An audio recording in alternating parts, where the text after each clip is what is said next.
O tema hoje chama-se Como Vencer e Controlar o Medo. Uma saudação a todos que estão nos assistindo. Um aplauso a todos lá do outro lado, né? Porque essa palestra, ela vai para o YouTube durante a semana, mas ela está sendo transmitida agora ao vivo e muita gente está assistindo nesse momento e nós queremos dar as boas-vindas a todos os abençoados que estão conectados. A ideia é que a palavra corra e que seja divulgada em todos os lugares.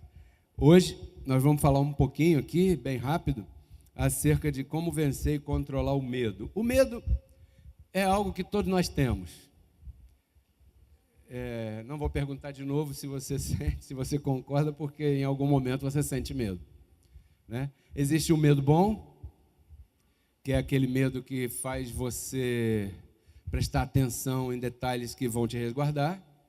E existe o medo ruim, que é aquele que te deixa escravo desse sentimento e isso te leva para outras coisas ruins e te põe até enfermo, pode colocar até enfermo. Então, o medo é um sentimento que nós temos enquanto seres humanos.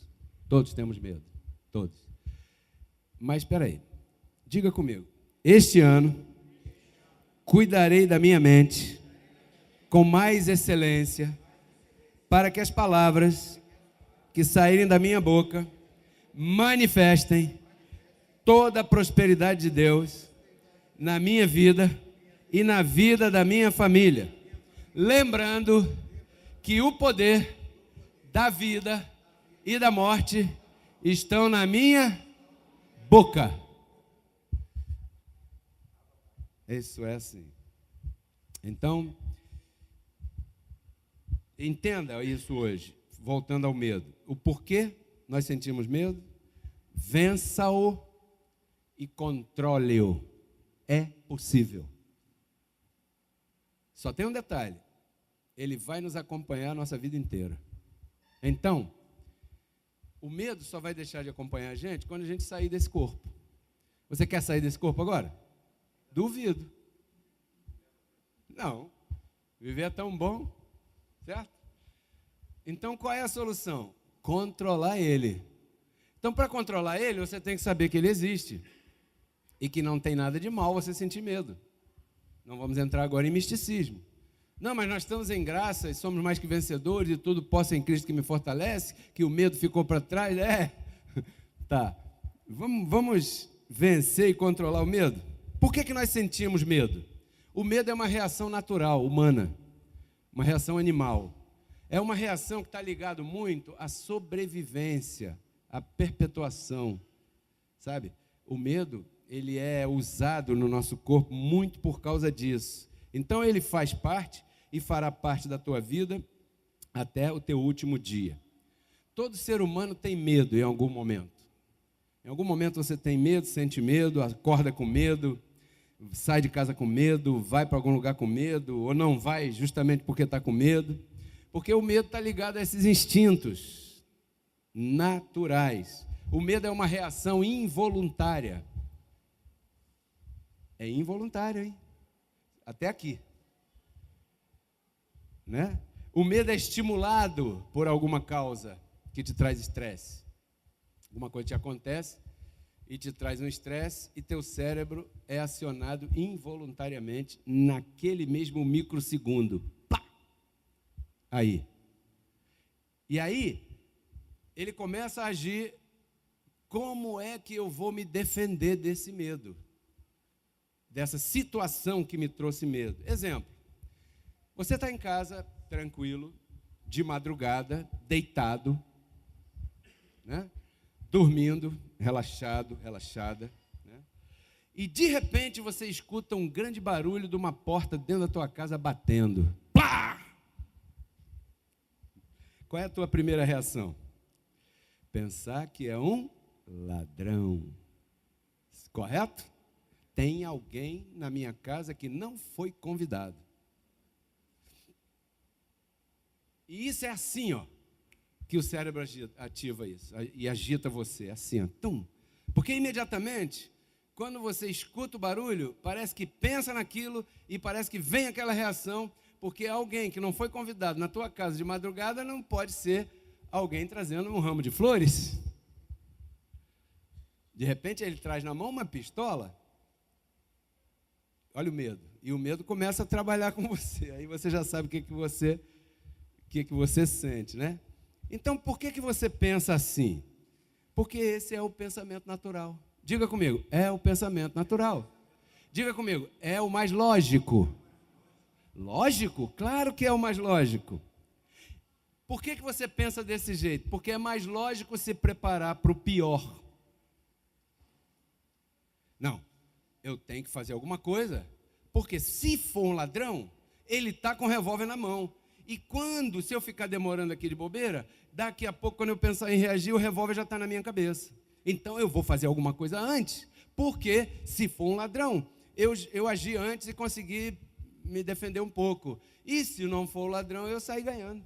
Mas de qualquer maneira eu estava preparado. É ou não é lógico? É claro que é lógico. Por isso que é o caminho mais rápido. Nosso cérebro funciona assim, tem dois caminhos, um curtinho e um pouco mais longo. Eu estava lendo uma coisa sobre isso, a gente, todos nós, humanamente falando, temos aqui, nessa parte, nos dois hemisférios, uma coisinha chamada amígdalas, de um lado e do outro. E elas são as responsáveis por esse tipo de ação, que leva ao medo e que te faz reagir, Renato. Entende? Então ela recebe a informação que entra pelos olhos e pelos ouvidos e manda para um outro local do cérebro e ele começa a disparar umas reações em você. Qual é a reação que começa a disparar em você fisicamente? Primeiro, a tua respiração altera. O coração dispara. Tum, tum, tum, tum, tum, tum, tum. A pressão sobe a ponto de você escutar o sangue passando. Você não sabe o que é aquilo, você está com medo. Isso foi disparado por elas. É o caminho mais rápido. Tchum! Aí. O outro caminho é assim, ó. Escutei um barulho. Que horas são? 3 horas da manhã. 2 e... Hora de ladrão normalmente é entre 2 e 4. 4 e meia no máximo. Depois disso, o ladrão de noite não age.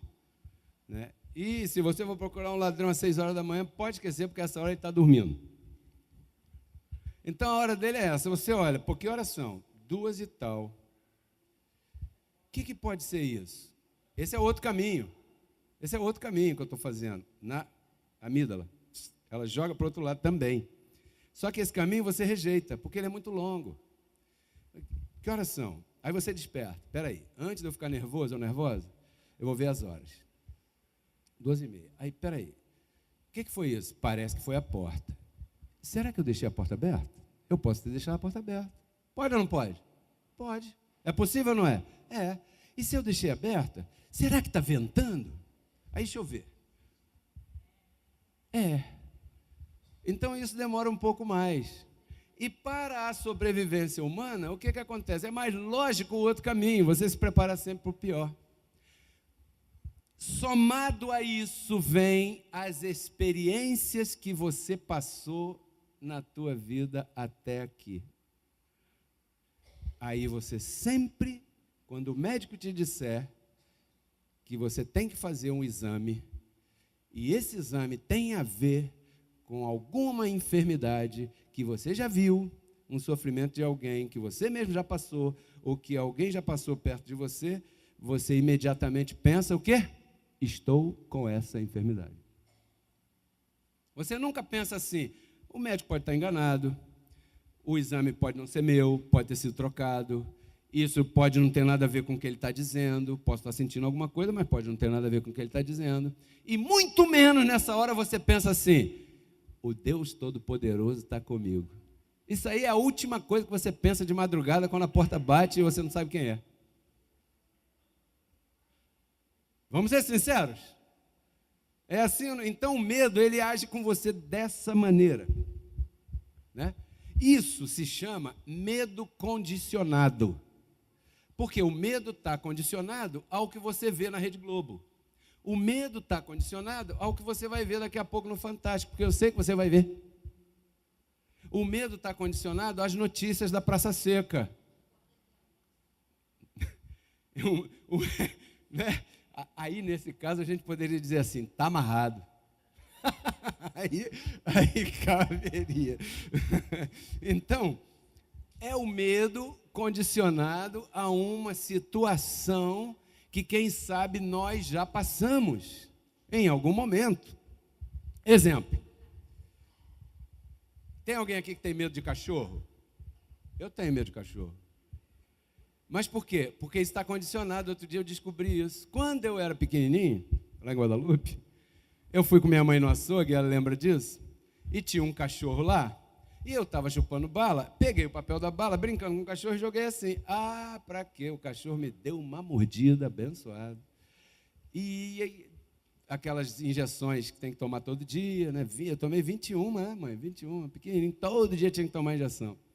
E isso me deu. Hoje, quando eu vejo um cachorro assim, eu já fico com raiva dele sem saber qual é o nome dele. Não quero nem saber qual é o nome dele. Por quê? Porque isso está condicionado ao que me aconteceu lá e que não foi muito legal. Então, isso acontece com a gente também. Enquanto eu tenho medo de cachorro, tem pessoas que têm o cachorro como membro da família. E eu fico olhando assim, caramba, esse cara é meu inimigo, como é que pode ser membro da família? Não vai rolar isso. Mas para você ver como é que as coisas são diferentes com todos nós, tudo por causa de um medo condicionado a um determinado detalhe. E você pode contextualizar para você, para a tua vida.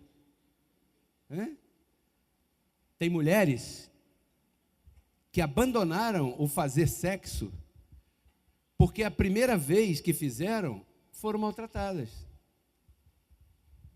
Então, elas associam aquilo ali. E no reino em vida. Assim como eu com um cachorrinho tão bonitinho que é verdade. Mas, poxa, bom, você está contextualizando para a tua vida? Talvez tenha alguma coisa assim, peraí, eu tenho que trabalhar isso aqui. Por que que isso acontece? Porque o medo descontrolado, ele faz você deixar de reinar em vida. Você tem que controlar o medo que você sente. É possível? É. Vamos ver uma situação rápida aqui. Em 1 Samuel 17. Vamos ler um pouco de Velho Testamento hoje, usando a graça, né? Porque lá em Romanos, o apóstolo Paulo diz que tudo o que foi escrito no Velho Pacto foi para nosso ensino também e para a nossa esperança, para que tenhamos esperança nas coisas grandes que Deus fez lá atrás, como não fará hoje conosco aqui depois da cruz. 1 Samuel 17, 11. Isso aqui é um quadro de uma situação delicada que o povo de Israel estava vivendo naquele momento. Saul era o rei e ele estava em guerra contra um povo chamado filisteus, lá. E os filisteus queriam fazer guerra porque tinham inveja do povo de Israel, porque uma opção de coisa. Saul e todos os israelitas, quando ouviram as palavras daquele filisteu, se encheram de quem está falando aí? Quantos lembram? Quem era o filisteu que estava ameaçando sozinho o povo? Golias. Por que que eles ficaram com medo do Golias? Se eles eram muitos e o Golias estava falando sozinho. Por quê? Sabe por quê? O medo deles estava condicionado ao contexto dos versos anteriores. Aí é que está a coisa. O contexto dos versos anteriores. Eu vou ler rapidinho. Qual é o contexto dos versos anteriores? Até o 10. Os filisteus juntaram seus exércitos para a guerra e se reuniram em Socó, povo que pertence a Judá, acampando no lugar lá entre Socó e Azecá. À sua vez, Saul e os israelitas, Saul era o rei, se reuniram e acamparam no vale de Elá, preparando-se para apresentar batalha contra os filisteus. Estes, filisteus, tinham suas posições no monte, e os israelitas em outro monte, ficando separados por um vale. De repente, do meio das fileiras dos filisteus, saiu um guerreiro que tinha 3 metros de altura. Você conhece alguém com 2 metros? Conheço, jogador de basquete. Mas você conhece alguém com 3 metros andando? Olha aí, com 3 metros de altura. Se chamava Golias e era da cidade de Gate. Na cabeça ele tinha um capacete de bronze e sobre o seu corpo tinha uma couraça também de bronze, que pesava 55 quilos. Muitos aqui não pesam isso. 55 quilos. E ele tinha isso em cima. Do mesmo metal eram as placas que protegiam as pernas e tal, não sei o quê. Até a sua lança era como um aro de tear, de costurar, e sua ponta de ferro pesava mais de 6 quilos. E diante dele ainda ia um ajudante. Golias se deteve, parou e disse aos israelitas: para que vocês saíram para combater? Posto que eu sou um filisteu e vocês estão a serviço de Saul. Então elejam a um de vocês para que desça daí e lute comigo. Se é capaz de lutar comigo e me vencer, nós seremos escravos de vocês. Mas se eu vencer, vocês serão nossos escravos. Neste dia eu lanço esse desafio para o exército de Israel. Me dê aí vocês um homem para lutar comigo. Então, verso 11. Saul e todos os israelitas, quando ouviram as palavras daquele filisteu, se encheram de medo. Quem é que vai lutar contra um cara desse? Você está pintando o quadro? Do exército, outro exército, um vale no meio, aí aparece um grandão ameaçando todo mundo. É? E muitas vezes, isso acontece com a gente. Quando a gente fala assim, eu quero levar essa palavra para a televisão. A televisão parece um gigante, um inimigo. Por quê? Porque lá estão aqueles poderosos, entre aspas, do sistema religioso, que nós vamos lutar contra eles. Mas não dá medo? Dá. Mas você tem que controlar esse medo. Vamos seguir aqui. Então, o medo estava condicionado ao que eles estavam vendo. Diga comigo, vendo? Vendo. Cuidado com o olho da tua carne, porque ele pode te trair. Cuidado com o que você ouve, porque isso também pode trair você. Pode trair, né? Porque o Golias massificou a informação. Como? Vamos ver aqui o outro verso. Verso 16. Enquanto isso, aquele Golias saía a provocar os israelitas pela manhã e pela tarde, igual remédio. Uma vez de manhã e uma vez à tarde, 2 vezes ao dia. E assim ele fez durante quantos dias? 40 dias. Você já imaginou alguém te ameaçando, 40 dias batendo lá na tua casa te ameaçando? Você vai ver que aquele inimigo é poderoso, você vai ouvir a ameaça daquele inimigo. São 40 dias de más notícias.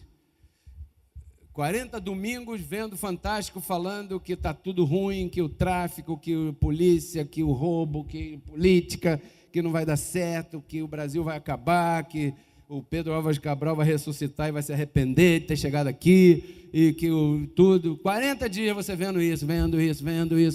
Aí amanhã você sai, chega no trabalho, estão falando disso, e isso te afeta, isso começa a te dar medo, você já não quer nem sair de casa mais. Então o medo deles lá estava condicionado àquilo que eles estavam vendo. Agora a grande questão é essa: como é que se resolve isso? Porque isso tem solução. A extinção do medo, olha só isso, consiste em criar na tua mente uma resposta condicionada que contraria a resposta do medo condicionado. Deu para entender? Você tem que exercitar a tua mente com o passado que você teve, porque na tua vida teve muita coisa boa que aconteceu. Teve ou não teve? Teve. Pegar esses exemplos, condicionar na tua mente, lembra do tema de domingo passado? E começar a imaginar que no nosso local novo, a gente vai ter muitos visitantes que vão entrar pela primeira vez e vão ficar lá congregando conosco, e isso vai crescer em número tão grande, que vai ser possível a gente um dia comprar o nosso terreno e construir o nosso espaço como a gente tem da parte de Deus na nossa mente.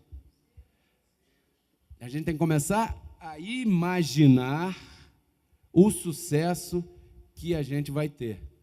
É assim que a gente vai combater o medo, pegando a referência positiva do teu passado e colocando na tua mente. Antes do medo agir com uma resposta condicionada a um fracasso que você teve, porque você também teve fracasso. Isso é real, né? Antes do medo agir aí, você coloca para ele esse escudo aqui. E nós vamos ver isso aqui. Como é que foi esse assunto do Golias? Aqui.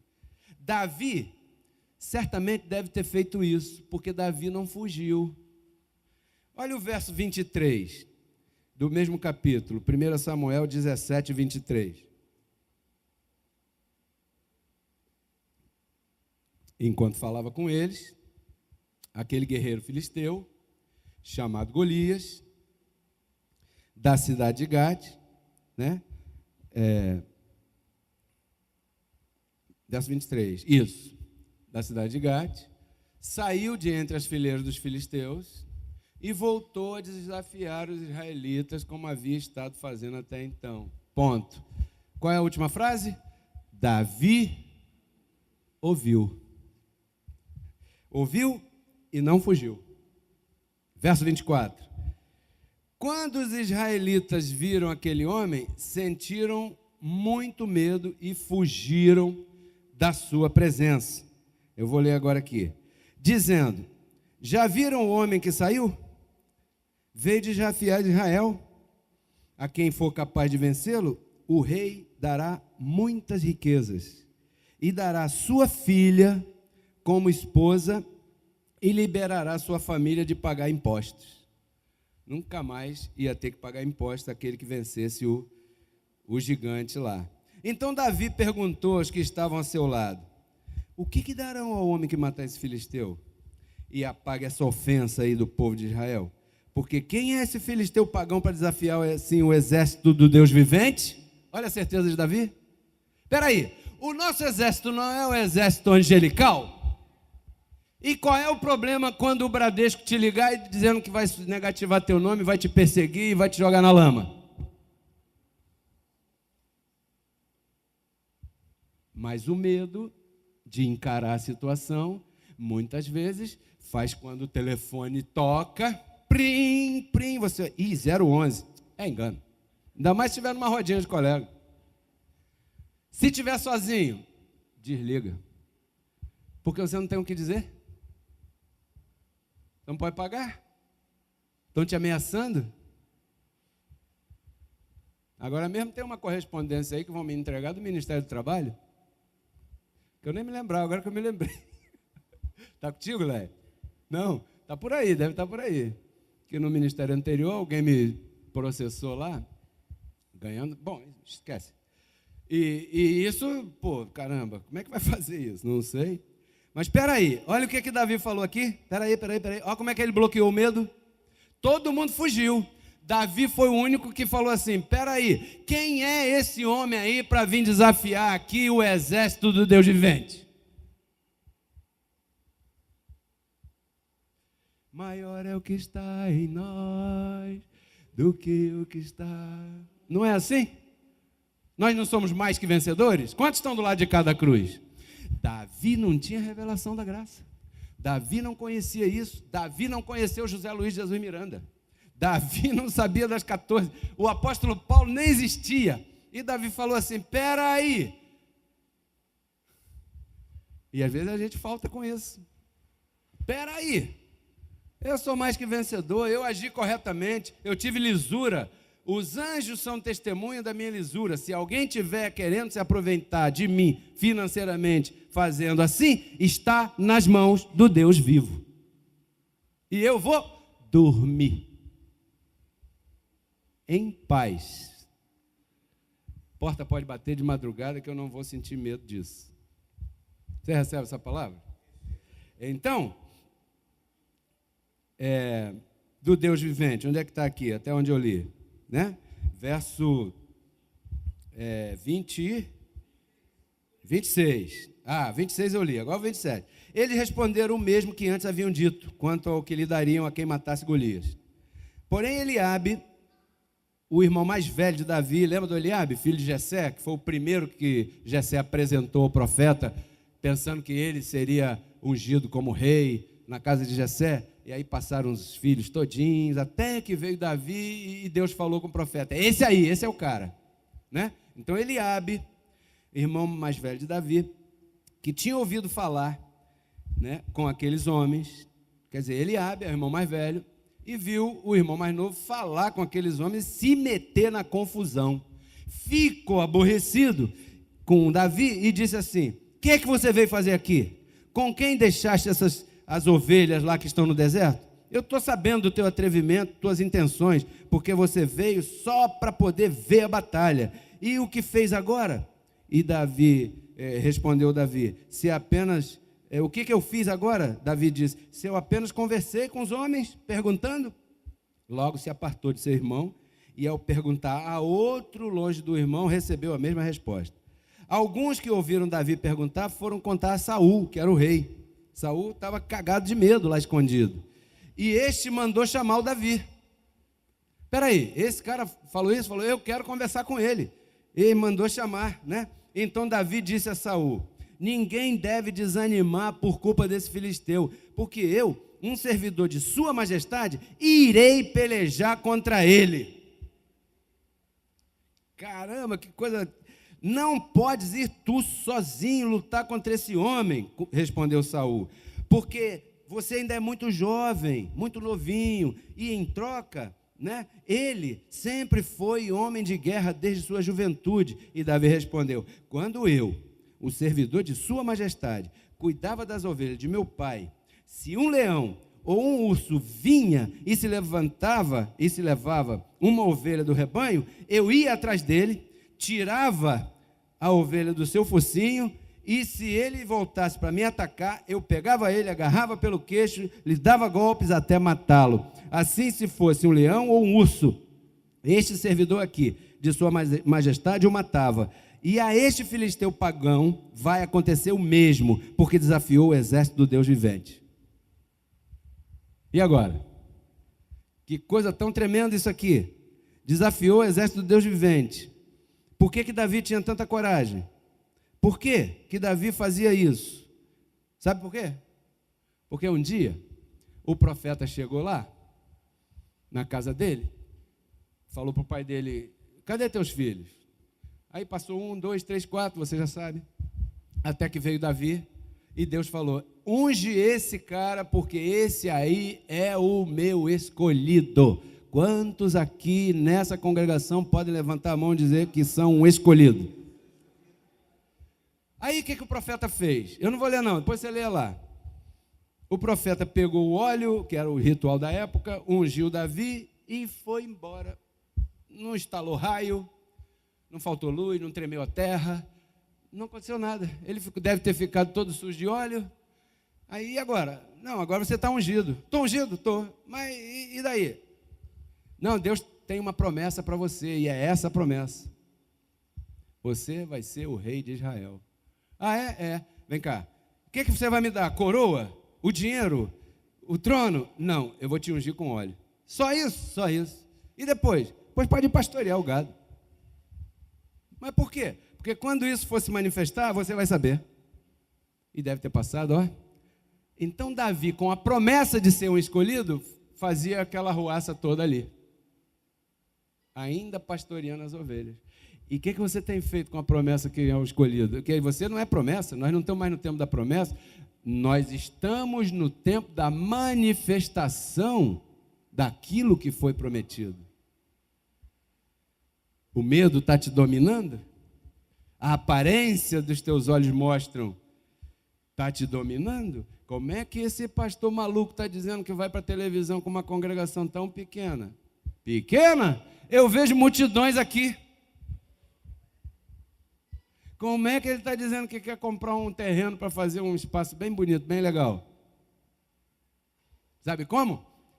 De posse da mesma promessa. Tire o medo do teu caminho, senão você vai fracassar.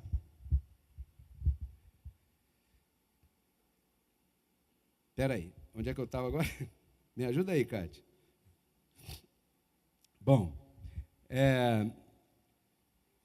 20, 36, 36 agora, 7, isso. O Senhor que me livrou das garras do leão e do urso, também me livrará das mãos desse filisteu. Esse foi o 37, né? Essa foi a resposta condicionada que Davi usou para controlar e vencer o medo. Qual foi a resposta condicionada? Essa aqui, o Senhor, no verso 37, que me livrou das garras do leão e do urso, também me livrará das mãos deste filisteu. Você já teve alguma coisa na tua vida que aconteceu no teu passado e que o Senhor te livrou? Milhares e milhares?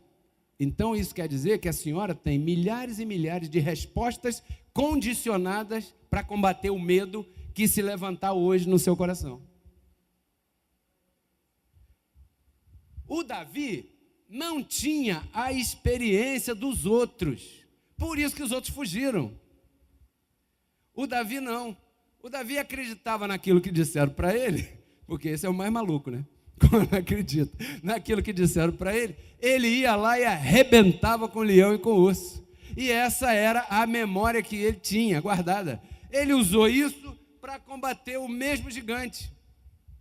Os outros não usaram isso, ou não tinham, não sei, aí não diz. Mas aí diz, está claro para mim. Está claro para você? O Senhor dos exércitos que me livrou das garras do leão, também me livrará. Diga comigo, abençoado. O mesmo Deus que me livrou de mais situações no passado, continuará me livrando de mais situações hoje. Porque você vai ter mais situações. Não podemos enganar ninguém. Você vai passar sufoco.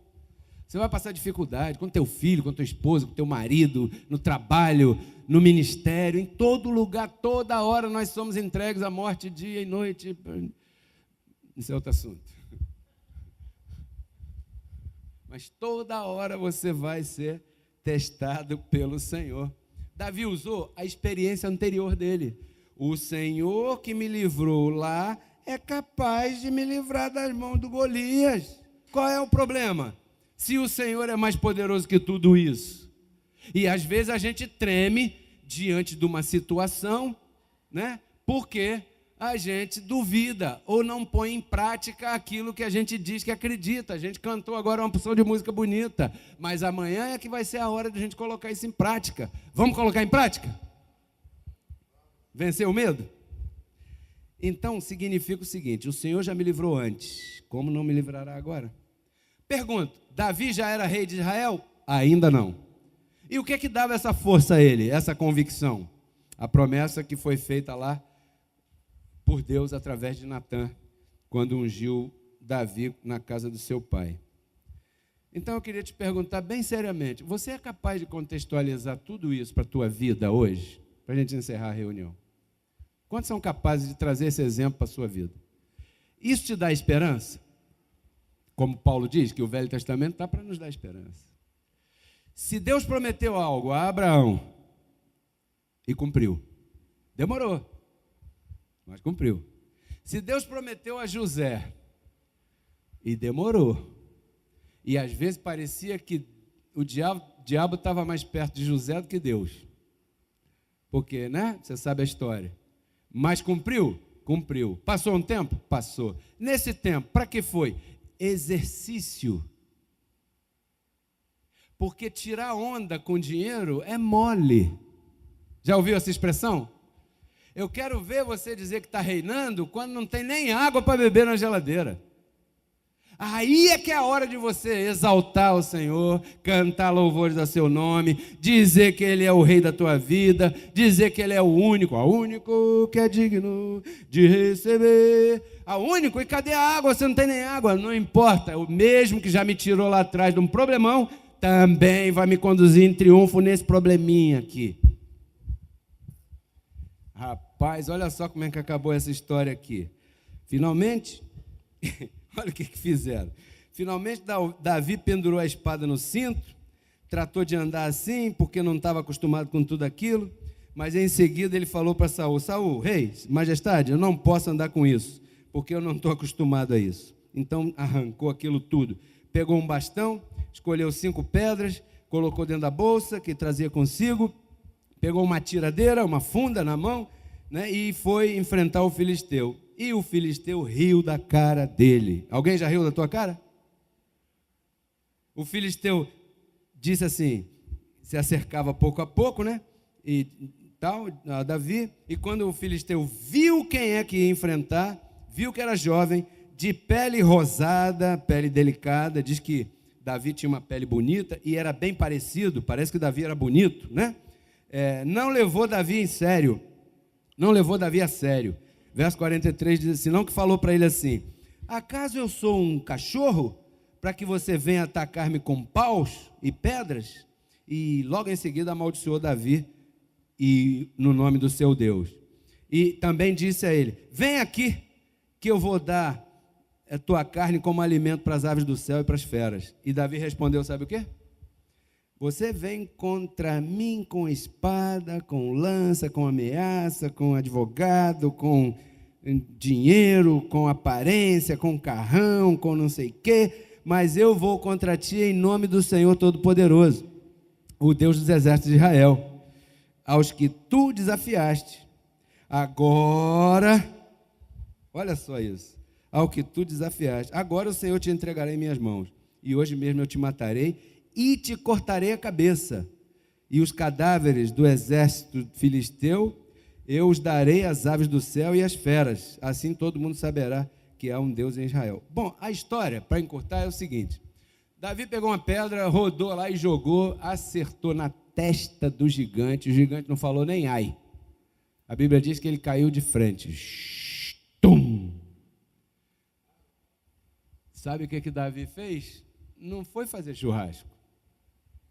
Ele foi lá perto do gigante, pegou a espada do gigante, cortou a cabeça do gigante.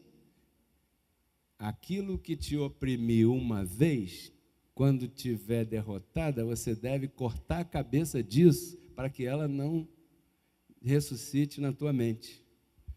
Pegou a cabeça e levou para lá. Aí sim, aí fizeram festa. Então, abençoado, eu queria que você contextualizasse. Você vai passar dificuldade? Vai.